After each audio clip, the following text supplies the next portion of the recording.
Hi, everyone. Hi. My name is Malika Carroll, and I'm head of Government Affairs for Cohere. Of many nations, including the Mississaugas of the Credit, the Anishinaabe, the Chippewa, the Haudenosaunee, the Wendat peoples, and this territory is now home to many diverse First Nations, Inuit, and Métis people. Welcome at Cohere. It's truly an honor to be here today as we celebrate strengthening of Canada's AI sector. Bienvenue à tous, c'est un grand plaisir de vous recevoir parmi nous aujourd'hui pour célébrer la contribution canadienne à l'innovation dans le domaine de l'intelligence artificielle. At Cohere, we are committed to revolutionizing business through the deployment of secure and privacy-focused AI.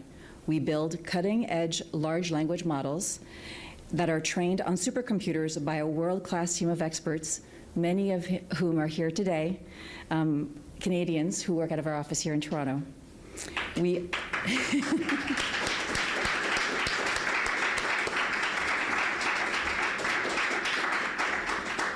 We are passionate about helping companies transform their operations and maximizing the potential of AI. For Cohere to grow and to take the next step in our evolution, we need a reliable supply of supercomputer power, which is why we are so thrilled about today's announcement. With that, I'd like to invite Deputy Prime Minister and Minister of Finance, Chrystia Freeland, to say a few words.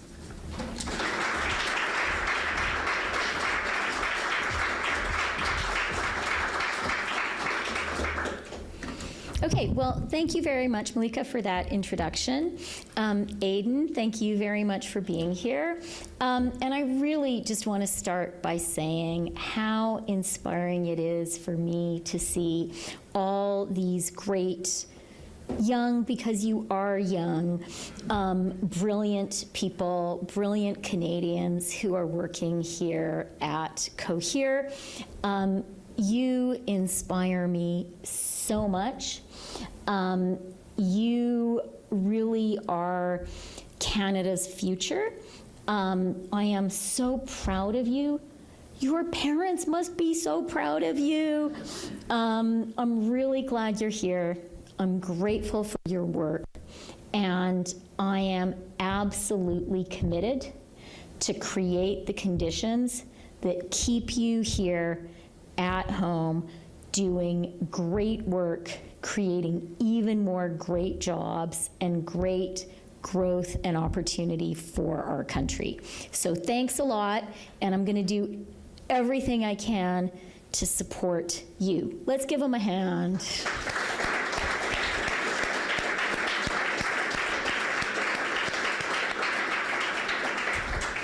Canada is really lucky to have you, and we're proud of you.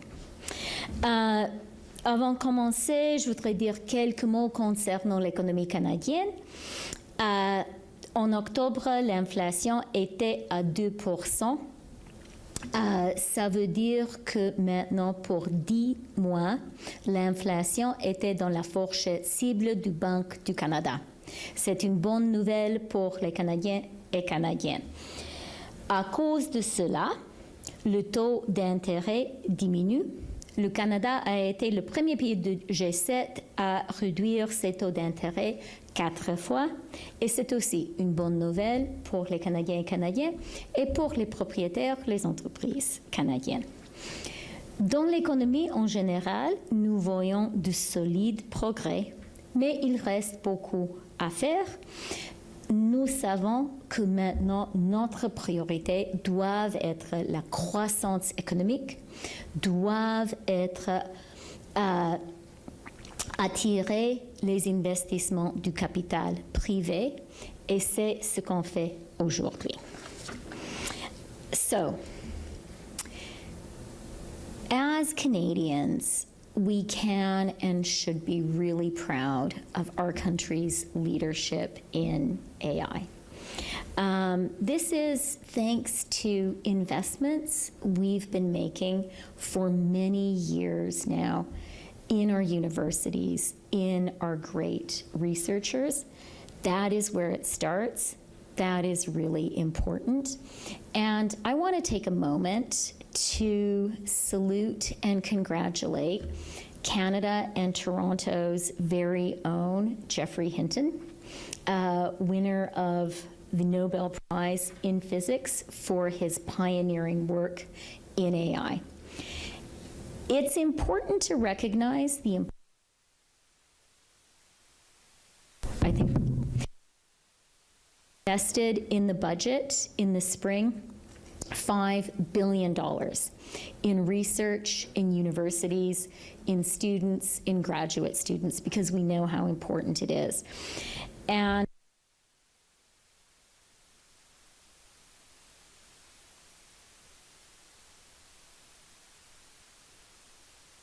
drive economic growth.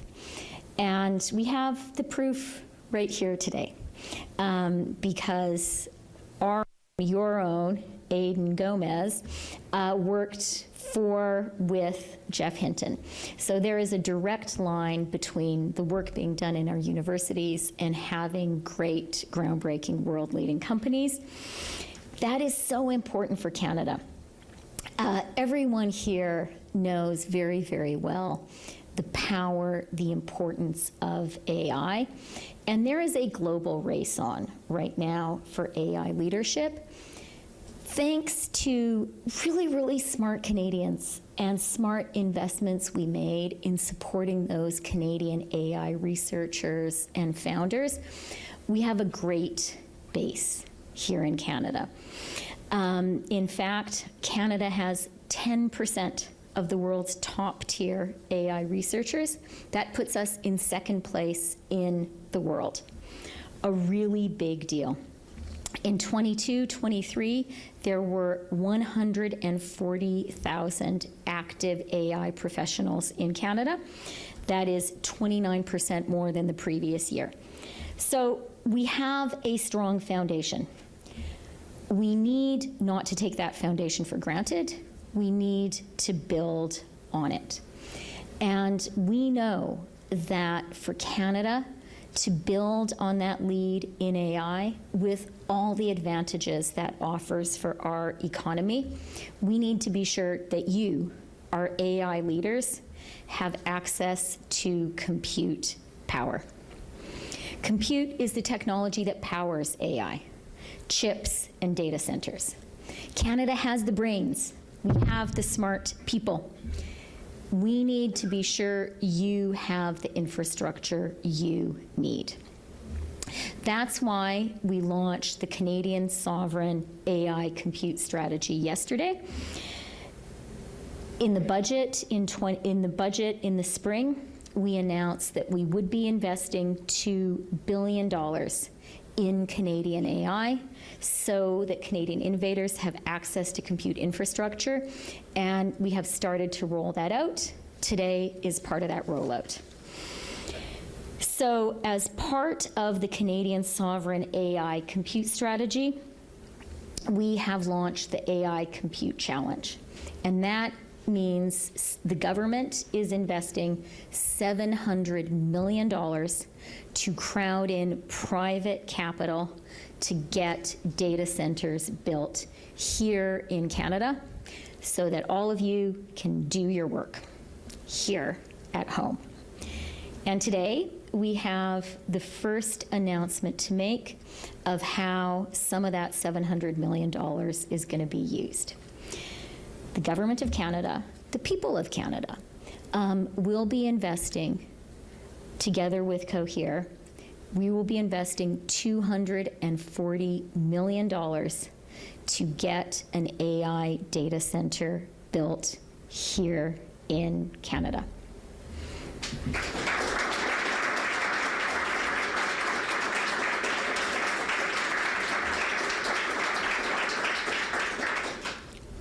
Having that center built here is absolutely essential.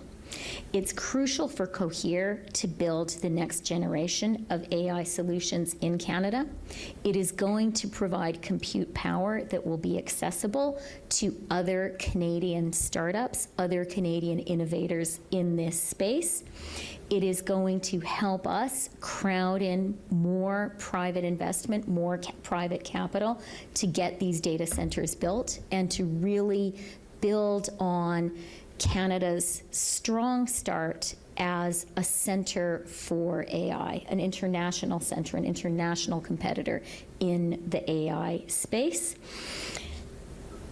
It's really important for Canada that our brilliant young AI researchers, and okay, you can be older too, but that our brilliant AI researchers have the infrastructure and the capital that makes it possible for them to stay here at home, to bring in brilliant AI researchers from other countries, and to really build on the strong AI advantage our country has. This investment of $240 million is going to crowd in more of that private capital to get the physical infrastructure, the data centers here that are going to really anchor companies like Cohere, indeed Cohere itself, here in Canada, and build on this, industry of today and really industry of tomorrow for our country. We know that there is an international race on right now for AI leadership. I want us as Canadians to recognize how good we are at this. I want us to have a real own the podium mentality when it comes to AI. We just won a Nobel Prize in physics for this. We can do this. We do this. We're really, really good at it. It even helps that it's really cold here, right? That's an advantage for data centers too. Open the window, you can see, that helps. CoreWeave, Canada, great place for data centers. And we have tons of clean power and really, really smart people. So I really want Canadians, our national modesty, I like it. I like the fact that it can be hard to get through a door here because everyone is kind of giving way to everybody else. It's a good way to be.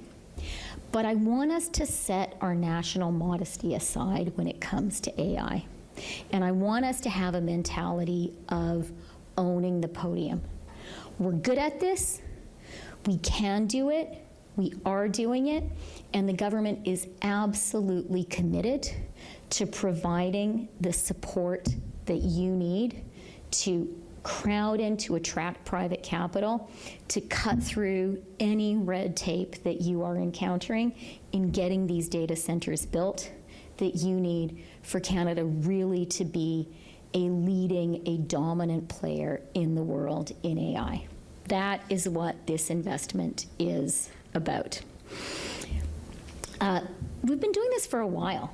The Prime Minister, I would say, is an early recognizer of the power of AI and of Canada's capacity to be really strong in this space.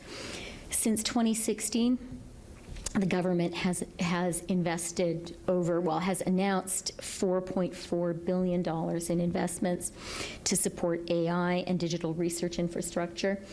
In the most recent budget, we put in another $2.4 billion for AI compute, for AI adoption strategies, because we do also need to work hard as a country to ensure, yes, that we have dominance in the world's leading AI companies, and then we want the benefit that you bring to flow through the Canadian economy and for companies across the economy, across sectors, for the federal government to adopt AI so that we can be more productive and can all become more prosperous. Je veux juste finir en disant un grand merci à tout le monde qui est ici, à Aidan et son équipe, à tous les travailleurs et travailleuses, à les chercheurs et chercheuses. Merci beaucoup. J'apprécie énormément votre travail. C'est vraiment une grande fierté de notre pays que vous faites ce que vous faites. Je suis convaincue que le Canada aujourd'hui est déjà une des leaders dans l'intelligence artificielle. Et nous sommes absolument, absolument convaincue que, en tant que pays, nous avons la capacité de vraiment, vraiment être une des leaders mondiales dans la création, l'adoption de l'intelligence artificielle. Grâce à votre travail, le gouvernement fédéral sera toujours là pour vous aider. Merci beaucoup. Thank you very, very much.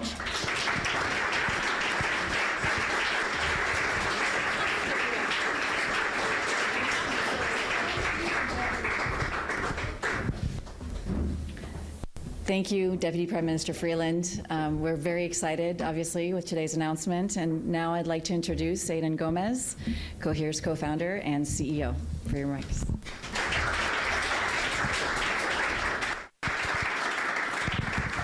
Thank you. I'm not nearly as elegant a speaker as the Deputy Prime Minister, so you're going to have to forgive me. But I want to begin by thanking the Prime Minister, the Deputy Prime Minister, Minister Champagne, the ICED team, Cohere, and the entire Canadian public for their commitment to this project. Canada has long been a global leader in artificial intelligence, in particular in the development of AI research. And today, Canada has chosen to be a builder of AI. We're excited to be part of this moment. I'm Canadian. I grew up in southwestern Ontario in a forest in a small town called Brighton. And my co-founders, Nick and Ivan, are Canadian as well. Sorry, you do not want to have the projector on. Sorry. You over here? Thank you, thank you. I really appreciate you having my back. All right. Where was I? You're not nice like that to me. Oh, yeah. So yeah, like I was saying, my co-founders and I were Canadian, and we're so incredibly proud to have started this company here. As a global AI leader, we're thrilled to be the first Canadian AI company to receive this incredible support. We're among a small handful of companies in the world that build this technology, large language models, and the only one founded in Canada. Thank you.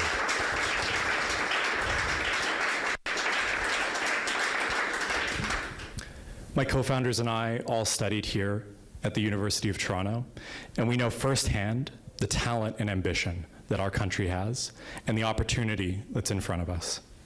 Canada deeply invested in the research and development of artificial intelligence, and now is our opportunity to capitalize on its commercialization and create value for the Canadian economy.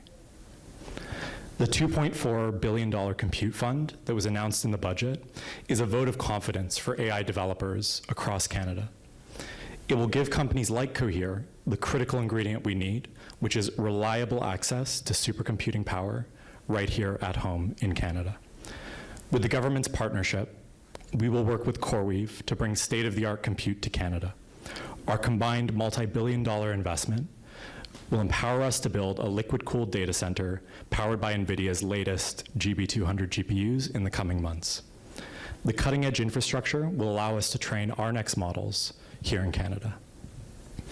It's crucial that we help Canada retain our world-class talent and our intellectual property by creating an environment where AI companies not only grow but thrive here. We look forward to contributing to Canada's global leadership in AI, further investing in our Canadian and global workforce, and accelerating enterprise adoption of cutting-edge AI. Thank you, Deputy Prime Minister, for clearly articulating this vision and stepping up with the investment that's needed. Thank you.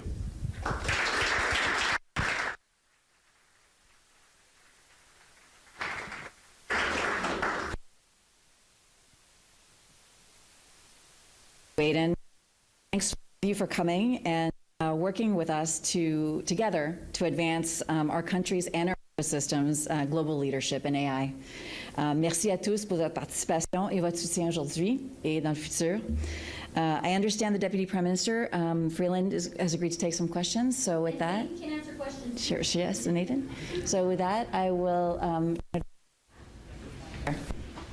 Okay, so we'll now start the Q&A portion of today's event. There's a microphone just over there for journalists interested. limited. It'll be one question, one follow-up. Nous passons maintenant à la période des questions. Ce sera une question suivie. Il y a un microphone juste là pour les journalistes intéressés.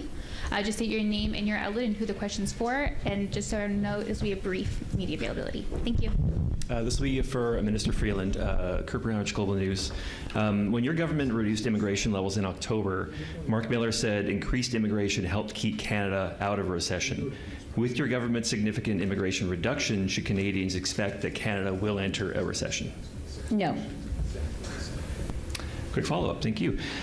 Former Bank of Canada Governor Stephen Pulloz says Canada is in a recession and our economy's weakness has been masked by population growth. Do you agree with that assessment? So let me just start by saying Steve Pulloz is great.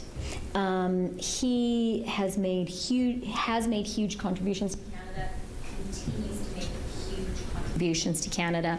And in fact, I have been working with him really, really closely on working hard to find ways to attract more investment by Canadian pension funds here in our own country. You know, part of a broader effort by the government to crowd in private capital, and we think we should be crowding in our own private capital too. So Steve has been doing a lot of great work on that, and I'm really grateful to him.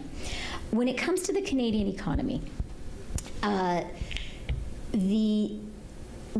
what the current governor of the Bank of Canada, Tiff Macklem, has said, I agree with, which is, you know, Canada appears to be on track for a soft landing from the COVID recession. And that was a really deep economic challenge for our country. The COVID recession was deeper than any recession in Canada since the Great Depression itself. We all know that that was followed by global inflation and high interest rates that the Bank of Canada brought in to fight that inflation.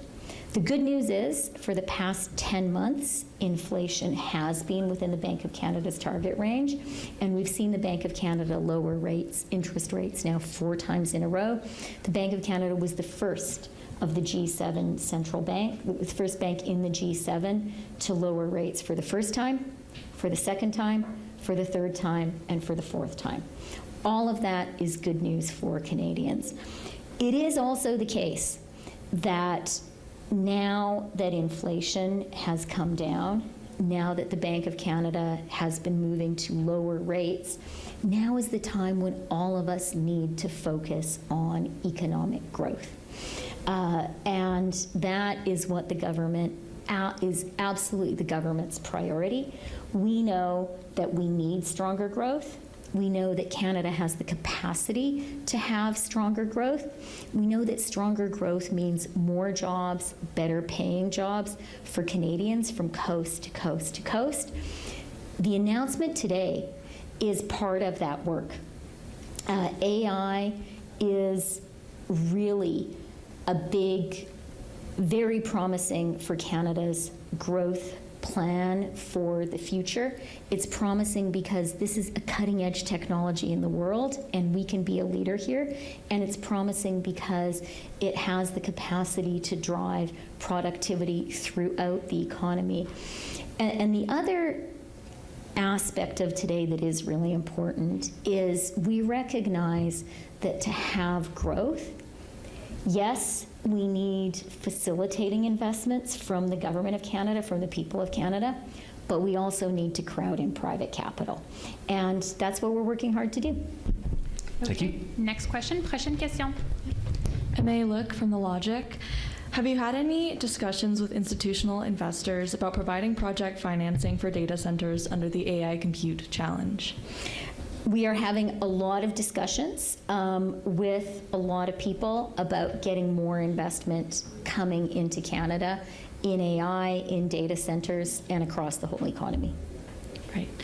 And do you have any idea how big and where the data center will be? We've announced all the details that we're prepared to announce today, but I will say in Canada. Okay. Thank you. Next question. Prochaine question. We'll have time for one last question. Thank you. Good afternoon, Minister. David Lau with CBC News. My question today is about the fall economic statement. Normally, the FES is released in November. It's now December. Is the FES delayed because the deficit is too big? That's my question. No. Not too big. Yeah. Okay, you guys sometimes like short answers. So let me say, when it comes to the fall economic statement, I will deliver a fall economic statement this year. We have had the work of Parliament filibustered for more than 2 months. The regular work of our House of Commons has been blocked. That has consequences. It makes it much harder for our government to do our work. We will deliver a fall economic statement. I'm looking forward to it. En français, Madame Freeland.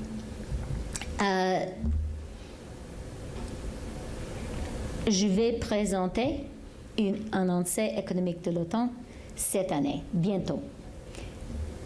Le travail, la réalité, c'est que le travail de notre Parlement, de notre Chambre des communes, était filibustré pour plus de 2 mois.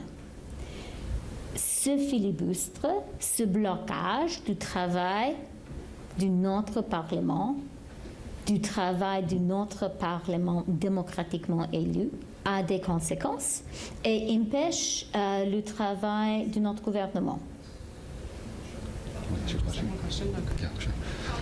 My follow-up is, how involved were you in the writing of your biography, and do you have any Liberal Party leadership aspirations?